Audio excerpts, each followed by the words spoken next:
As we discussed previously, when we do inverse functions, we reverse the domain and range of the original function. Therefore, the domain of the inverse function is the range of the original function. The range of the inverse function is the domain of the original function. Knowing this concept will make some of these answers nice and easy to find. Explain the difference of the meaning of the notation f of 2 equals 5 versus f to the negative 1 of 5 equals 2. So f of 2 equals 5 means 2 is the input,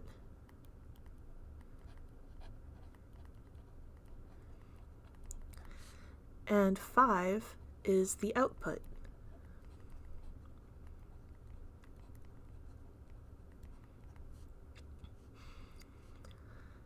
Inverse 5 equals 2 means that 5 is the input,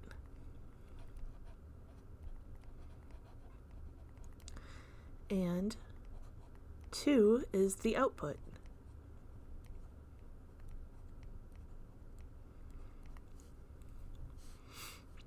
Now these two functions say the same thing, they just say them in different ways.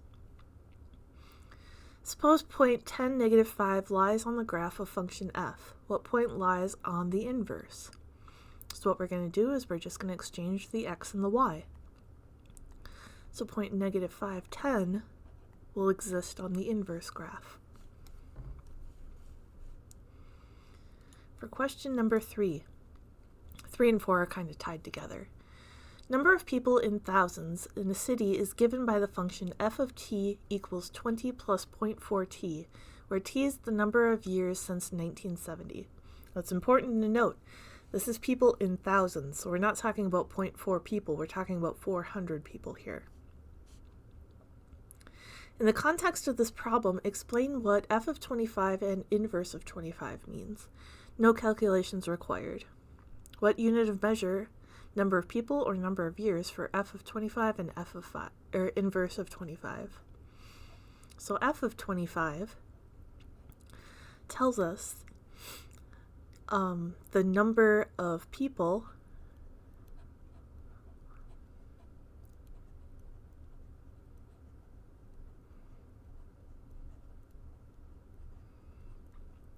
in the year 1995. Because f of 25 is the original function where time is the input, the output will be people. For the inverse,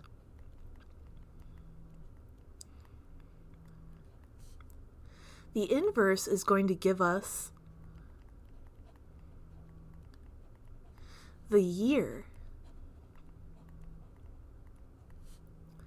the population was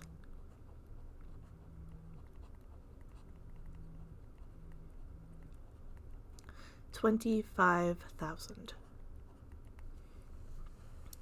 Now calculate inverse 25.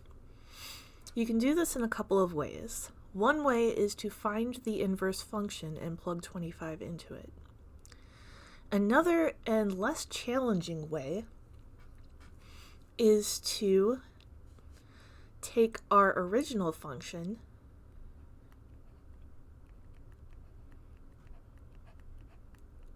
and have our output be 25, right? Because the input of our inverse function will be the output of the original function.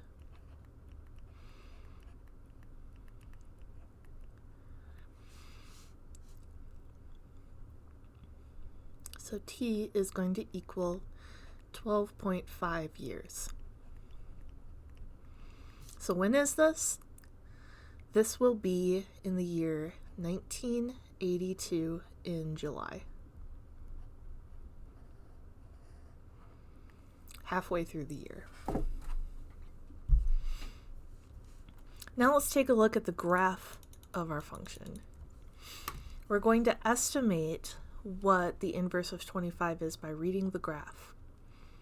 So I'm going to get my line drawing tool because I'm not very good at drawing lines using my pencil. So we know we want y to equal 25. and we want to know when it crosses at 25. Try to make this as straight as I can. About there.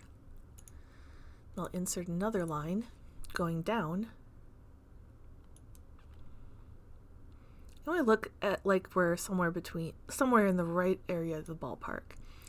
Now the thing is, I'm not super accurate when it comes to drawing a perpendicular line, so we're not going to get an exact answer this way, but we can see that we're in the right ballpark.